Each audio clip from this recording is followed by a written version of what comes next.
Se réveillant après des rêves inquiétants, Grégor Samsa se retrouve transformé en un gigantesque insecte. Cette ouverture emblématique de La Métamorphose de Franz Kafka ne donne pas seulement le ton surréaliste et inquiétant du récit, mais prépare également le lecteur à une plongée dans les profondeurs de la nature humaine.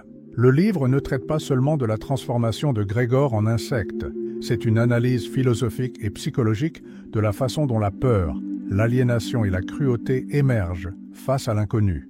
Dès le début, le récit nous invite à observer comment Grégor, un humble vendeur ambulant qui subvenait aux besoins de sa famille, fait face à sa nouvelle condition. Ce qui est peut-être plus intéressant, c'est la façon dont son entourage réagit à sa transformation. Au début, Grégor se préoccupe de maintenir sa routine. Il essaie de sortir du lit, d'aller travailler et de remplir son rôle de pourvoyeur. Mais il est clair que sa nouvelle forme physique le freine. Son souci de ne pas décevoir ses supérieurs et sa famille reflète à quel point il a été immergé dans le rôle social de soutien de famille. Un rôle qui, comme nous le verrons, devient l'épicentre de sa tragédie. La peur est le premier sentiment qui domine à la fois Grégor et sa famille. Grégor craint les conséquences de son absence au travail et les attentes qu'il pense ne plus pouvoir satisfaire. D'autre part, sa famille ne sait pas comment faire face à sa nouvelle forme. Au début, il y a un mélange d'incrédulité et de choc. Sa sœur, Greta, essaie de l'aider en lui apportant de la nourriture et en nettoyant sa chambre. Mais même elle ne peut faire face à la situation sans éprouver un profond malaise. Le père, pris d'une colère irrationnelle, adopte rapidement une attitude hostile. La mère, prise entre la compassion et l'horreur, se détourne également, incapable de faire face à son fils. La peur de la famille est multiple. Tout d'abord, il y a l'inquiétude financière. Grégor était le seul soutien de famille et son incapacité à travailler met tout le monde dans une situation vulnérable. En soi, c'est une cause de tension, mais la peur la plus profonde est celle que Grégor représente, une rupture avec ce qu'il considérait comme normal. Sa métamorphose est un rappel cruel de la fragilité de la vie humaine et de l'imprévisibilité de l'existence. Dans une société obsédée par l'ordre et le progrès, la transformation de Grégor est un désordre qu'ils ne savent pas comment assimiler. Le psychanalyste Sigmund Freud a dit un jour que la peur réprimée peut facilement se transformer en colère. Ce concept est essentiel pour comprendre l'évolution des relations entre Grégor et sa famille. Au début, il n'y a que malaise et apathie. La chambre de Grégor devient une prison et il est peu à peu exclu de la vie familiale. Sa sœur, auparavant attentive, le traite froidement et ses parents évitent tout contact direct. Au fil du temps, cette indifférence se transforme en une franche hostilité. Le point de rupture survient lorsque Grégor, dans une tentative de réintégration, sort de sa chambre et est confronté à la violence de son père. La scène où une pomme lui est lancée et se loge dans son dos est emblématique.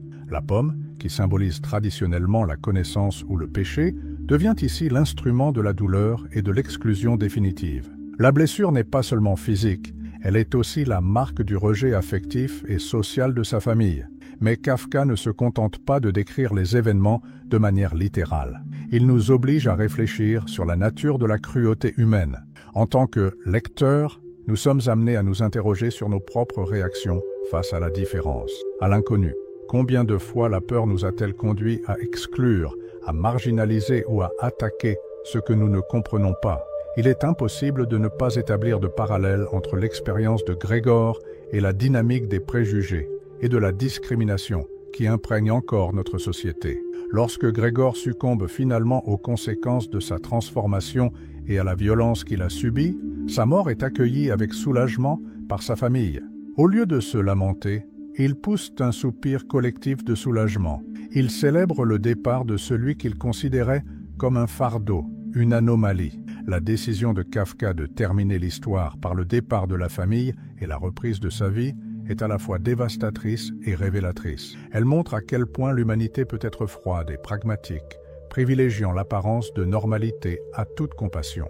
En reliant cette dynamique à la discussion suivante, nous entrons dans l'analyse des rôles sociaux et de la fierté.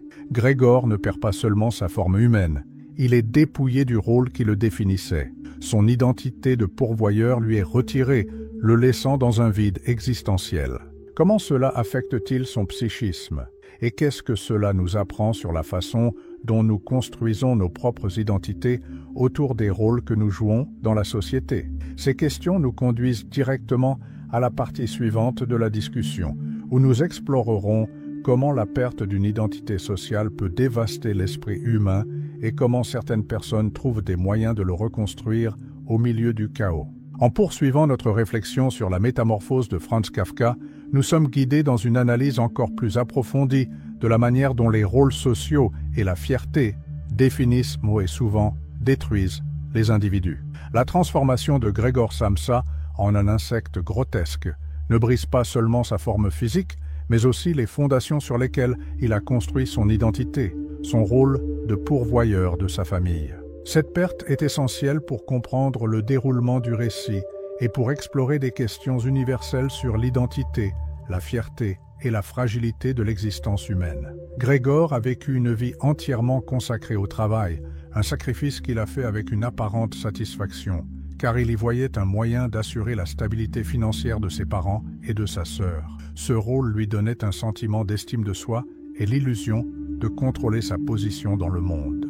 Cependant, en perdant sa capacité à travailler, Gregor est contraint de faire face à un vide existentiel. Il n'est plus utile aux autres et sa famille, qu'il admirait autrefois, le traite désormais comme un poids mort. Cette situation illustre un dilemme courant dans la société moderne, la tendance à lier notre identité au rôle que nous remplissons. Gregor n'était pas seulement un fils ou un frère, il était le pourvoyeur. Lorsque ce rôle lui est retiré, il devient, aux yeux des autres et aux siens, une nullité. Ce même phénomène peut être observé dans d'innombrables exemples du monde réel. Pensons aux sportifs qui subissent des blessures permanentes, aux professionnels qui perdent de leur emploi, ou encore aux parents qui, voyant leurs enfants devenir autonomes, se sentent à la dérive. Lorsque l'ancre qui soutient notre identité est arrachée, nous sommes souvent plongés dans une sorte de crise existentielle. Gregor tente d'abord de s'accrocher à ce qui lui reste d'identité. Même sous sa nouvelle forme, il essaie de rester proche de sa famille, montrant un désir presque désespéré de renouer avec elle. Il se cache sous le canapé lorsqu'il se rend compte que sa présence effraie sa sœur Greta. Cette tentative de protéger les autres, alors même qu'il est rejeté, témoigne de sa lutte pour préserver un fragment de son humanité. Cependant, le mépris croissant de sa famille ne tarde pas à éroder ce qui lui reste d'espoir. Sa sœur, qui s'est d'abord montrée attentive, commence à le fuir avec dégoût, le qualifiant de « ça ». Sa mère, incapable de concilier l'image de son fils avec la créature qu'il est devenu, plonge dans un mélange de déni et de souffrance silencieuse. Le père, quant à lui, utilise la violence pour renforcer la séparation entre Gregor et le reste de la famille, jusqu'à l'agression qui le blesse mortellement. Ce processus de rejet progressif est l'une des parties les plus dévastatrices du récit de Kafka. Non seulement il explore l'impact de l'isolement sur Gregor, mais il nous invite également à réfléchir à la manière dont nous traitons ceux qui ne peuvent plus remplir les rôles que la société attend d'eux. Combien de fois abandonnons-nous ou négligeons-nous ceux qui, pour des raisons indépendantes de leur volonté, deviennent dépendants ou incapables de répondre aux attentes de la société? Arthur Schopenhauer, philosophe allemand connu pour sa vision pessimiste de la condition humaine, affirmait que la souffrance fait inévitablement partie de l'existence. Pour lui, les désirs et les objectifs qui nous animent sont aussi les sources de nos plus grandes angoisses, car la réalisation d'un objectif ne fait que créer de l'espace pour un autre, perpétuant ainsi un cycle sans fin d'insatisfaction. Gregor est un exemple parfait de cette dynamique. Sa vie avant sa métamorphose tournait autour du travail et de la subsistance de sa famille, mais sa transformation l'empêche non seulement de poursuivre ce cycle, mais le prive également de tout autre objectif significatif. D'autre part, nous pouvons opposer cette vision à celle d'Albert Camus qui, dans Le mythe de Sisyphe, suggère que même face à une existence absurde, nous pouvons trouver un sens dans le simple fait de continuer. Camus nous invite à imaginer Sisyphe poussant joyeusement sa pierre en haut de la montagne, car c'est dans l'effort, et non dans le résultat final, que résident la liberté et la dignité humaine. Or, Gregor n'a pas l'occasion de trouver ce type de rédemption. Sa situation est exacerbée par l'isolement, la violence et la perte de tout lien affectif avec les autres. Lorsque nous examinons la dynamique entre Gregor et sa famille, nous constatons également que l'orgueil peut être une force destructrice. La fierté de Grégor en tant que pourvoyeur l'empêche de remettre en question la dynamique injuste au sein de sa famille. Il accepte d'être exploité parce que cela valide son identité. D'un autre côté, la fierté du père de Grégor, blessé par la nécessité de dépendre de son fils, devient une arme contre lui. Cette relation complexe entre l'orgueil, les rôles sociaux et l'identité humaine est au cœur de la critique que Kafka fait des structures sociales qui régissent nos vies. À la fin de cette section, il est clair que le récit de Kafka ne concerne pas seulement Grégor, mais chacun d'entre nous. Il nous oblige à affronter des vérités inconfortables sur la fragilité de notre identité et sur la façon dont nous dépendons des autres pour nous valider. C'est avec ces questions à l'esprit que nous allons passer au prochain épisode, où nous verrons comment le désespoir de Grégor et son effondrement émotionnel révèlent la complexité de l'expérience humaine. Le désespoir de Grégor Samsa dans la métamorphose est une analyse pénétrante et dévastatrice de la façon dont la perte de liens sociaux et émotionnels peut corroder l'esprit humain. Alors que Grégor est progressivement ignoré et rejeté par sa famille, nous assistons à une transformation émotionnelle aussi profonde que la transformation physique qu'il a subie au début du récit. Alors qu'il nourrissait auparavant l'espoir de retrouver sa place auprès de ses proches, il sombre à mesure que le rejet s'intensifie dans un état de résignation et de désespoir qui culmine dans l'abdication de son existence même. Au début de sa transformation, Grégor avait encore une lueur d'espoir. Il pensait qu'avec le temps, sa famille s'habituerait à sa nouvelle forme et l'accepterait à nouveau. Cet espoir se manifeste par ses tentatives pour leur faire plaisir, par exemple en se cachant sous le canapé pour ne pas effrayer sa sœur Greta pendant qu'elle nettoyait sa chambre. Il s'efforce de minimiser l'impact négatif qu'il a sur leur vie, même s'il doit faire face à la douleur physique et émotionnelle de sa situation. Cependant, la réaction de la famille est de plus en plus cruelle. Greta, qui a d'abord fait preuve d'un certain degré d'empathie lorsqu'elle s'occupait de lui, le traite désormais comme une créature répugnante, l'appelant seulement « ça ». La mère, déchirée entre l'amour qu'elle porte à son fils et l'horreur que lui inspire la créature qu'il est devenu, est incapable de faire face à la situation, succombant à des crises de larmes et à des évanouissements. Le père, quant à lui, est ouvertement hostile, utilisant la violence pour renforcer l'isolement de Grégor, avec comme point culminant l'incident de la pomme, qui lui laisse une blessure invalidante sur le corps. Ces actes de rejet ne sont pas seulement le fruit du dégoût, ils sont le résultat d'un profond sentiment de honte et de peur. La présence de Grégor est un rappel constant de la fragilité de la famille, tant sur le plan financier qu'émotionnel. Avant la transformation, Grégor était le pourvoyeur, le pilier qui les soutenait tous. Sa métamorphose représente la perte de ce soutien et la famille ne peut faire face à ce changement sans projeter sur lui sa frustration et sa peur. La progression émotionnelle de Grégor est retracée avec une délicatesse unique par Kafka. D'un état initial d'espoir et d'inquiétude pour les autres, il passe à un sentiment de frustration et de rébellion. Dans une scène particulièrement symbolique, Grégor escalade les murs de sa chambre et adopte un comportement à la fois enfantin et provocateur. Il n'essaie pas seulement de regagner l'attention de sa famille, mais aussi de réaffirmer son existence, quitte à les effrayer.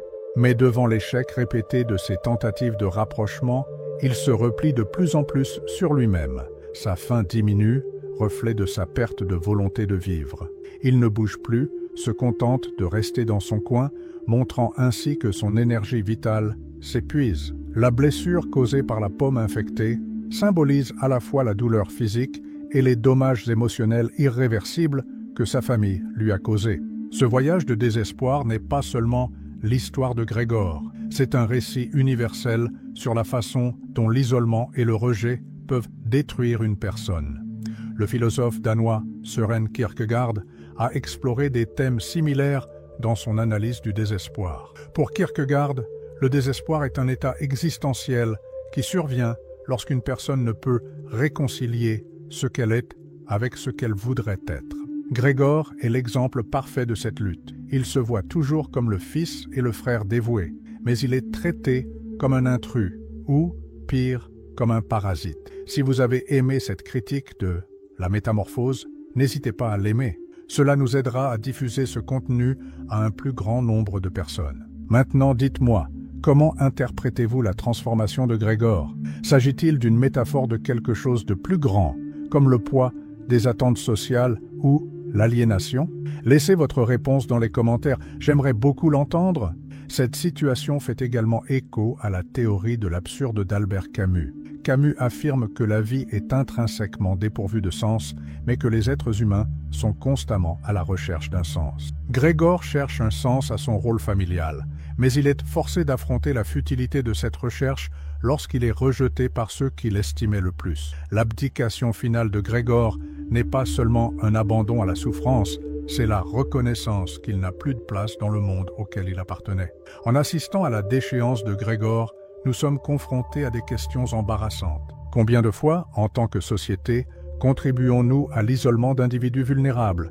Comment nos attentes et nos projections sur les autres peuvent-elles détruire ceux qui ne peuvent les satisfaire? Il est impossible de ne pas établir de parallèle entre l'expérience de Grégor et celle d'innombrables personnes marginalisées par des problèmes de santé, des handicaps ou même des situations socio-économiques. Cette réflexion nous amène au cœur de la partie suivante de notre analyse, la question de la honte. Le récit de Kafka est profondément marqué par la honte, non seulement pour Grégor, mais aussi pour sa famille. Nous étudierons comment la honte façonne les interactions entre les personnages et comment elle agit comme un reflet des attentes sociales, entraînant des conséquences dévastatrices pour toutes les personnes impliquées. Dans La Métamorphose de Franz Kafka, la honte imprègne l'ensemble du récit, devenant un élément aussi central que la peur et le désespoir. Grégor n'est pas le seul à porter le poids de ce sentiment. Sa famille en est également profondément affectée et, ensemble, ils forment un portrait dévastateur de la manière dont la honte peut détruire les relations et façonner les comportements. Tout au long du roman, Kafka explore la honte non pas comme une émotion passagère, mais comme une force destructrice qui reflète les attentes et les pressions imposées par la société. Pour Grégor, la honte est une constante depuis le moment de sa transformation. Il a honte de son corps grotesque et du dégoût qu'il provoque dans sa famille. Il essaie de minimiser sa présence en se cachant sous le canapé et en évitant de faire du bruit dans une tentative désespérée de ne pas les déranger. Cependant, cette honte n'est pas seulement physique, elle est aussi existentielle. Grégor sait qu'il ne peut plus remplir le rôle de pourvoyeur, celui qui soutenait la famille et lui donnait une raison de le respecter. Il a le sentiment d'avoir perdu sa valeur, tant aux yeux des autres qu'aux siens. La famille de Grégor est également rongée par la honte, mais d'une manière différente. Pour eux, Grégor cesse d'être un membre de la famille et devient un fardeau, un secret honteux qui doit être caché au monde. Le père, en particulier, en est profondément affecté. Avant la métamorphose de Grégor, il dépendait entièrement de son fils pour subvenir aux besoins de la famille, ce qui a profondément blessé son orgueil. Lorsque Grégor devient incapable de subvenir à ses besoins, le père projette sa propre honte sur lui, le traitant avec violence et hostilité. Greta et sa mère, bien que moins agressives, sont également incapables de surmonter la honte qu'elles ressentent d'être dépendantes de Grégor et de la présence constante de sa forme grotesque. Kafka utilise la honte pour souligner à quel point les attentes sociales et culturelles peuvent être oppressives. Dans de nombreuses sociétés, la pression est forte pour que chaque individu remplisse un rôle spécifique au sein de la famille ou de la communauté. Lorsque quelqu'un ne peut répondre à ces attentes, que ce soit en raison d'un handicap, d'un changement de circonstances ou de choix personnels, le résultat est souvent l'isolement et l'ostracisme. Grégor en est un exemple extrême, mais son expérience reflète un phénomène universel. Nous nous éloignons souvent des personnes qui nous rappellent nos propres faiblesses ou qui représentent quelque chose que nous ne voulons pas affronter. La honte est aussi une forme de contrôle social. Le philosophe Thomas Hobbes, dans son livre Léviathan, affirme que les gens sont poussés à se conformer aux normes sociales non seulement par la peur de la punition, mais aussi par le désir d'éviter la honte et l'humiliation. Pour Hobbes, la honte est un outil puissant qui aide à maintenir l'ordre social, mais Kafka nous montre le côté obscur de cet outil. Au lieu de créer de la cohésion et de l'harmonie, la honte peut conduire à l'exclusion, à la cruauté et à la destruction des liens humains. Dans la scène finale de la métamorphose, la mort de Grégor est accueillie avec un soupir de soulagement par sa famille. Au lieu de pleurer sa perte, ils y voient de l'occasion de prendre un nouveau départ, libérés du fardeau que représentait Grégor. Cette issue est profondément ironique et tragique. Grégor, qui a tant fait pour sa famille, est jeté sans cérémonie, réduit à un obstacle dans leur vie qui a finalement été éliminé. Cette scène finale nous rappelle brutalement que la honte et la peur peuvent déshumaniser non seulement la personne qui en est la cible, mais aussi ceux qui les ressentent. Kafka nous laisse un message clair. La honte est une force puissante qui peut à la fois unir et détruire. Elle nous oblige à nous confronter aux attentes que nous plaçons sur nous-mêmes et sur les autres, et à réfléchir à la façon dont nos réactions face à ce qui est différent peuvent avoir des conséquences dévastatrices. En fin de compte, nous sommes amenés à nous interroger non seulement sur les personnages de son histoire, mais aussi sur nous-mêmes. Combien de fois ignorons-nous ou rejetons-nous ceux qui ont besoin d'aide parce que de telles actions nous permettent de nous sentir moins vulnérables ou plus conformes aux attentes sociales? Avec la métamorphose, Kafka n'offre pas de réponse facile. Il nous invite à explorer la complexité de la condition humaine, montrant que même dans les situations les plus absurdes et les plus douloureuses, il y a des leçons profondes sur l'empathie, l'identité et l'impact du jugement social. Son travail nous incite à regarder au-delà de la surface, à nous confronter à la dynamique de la peur, de la honte et du rejet dans nos propres vies et à chercher des moyens de surmonter ces barrières pour créer des liens plus authentiques et plus compatissants. Telle est la beauté sombre et intemporelle de Kafka. Si vous avez apprécié cette analyse de la métamorphose, n'oubliez pas que le principal enseignement est de réfléchir à la façon dont la peur, la honte et les attentes sociales peuvent façonner, voire détruire, nos relations et nos identités. Laissez un « j'aime » car cela aide vraiment la chaîne à se développer et à atteindre davantage de personnes intéressées par ce type de contenu. Et n'hésitez pas à partager cette vidéo avec quelqu'un qui, selon vous, a besoin de réfléchir à ses idées. Après tout, ces discussions peuvent faire une grande différence.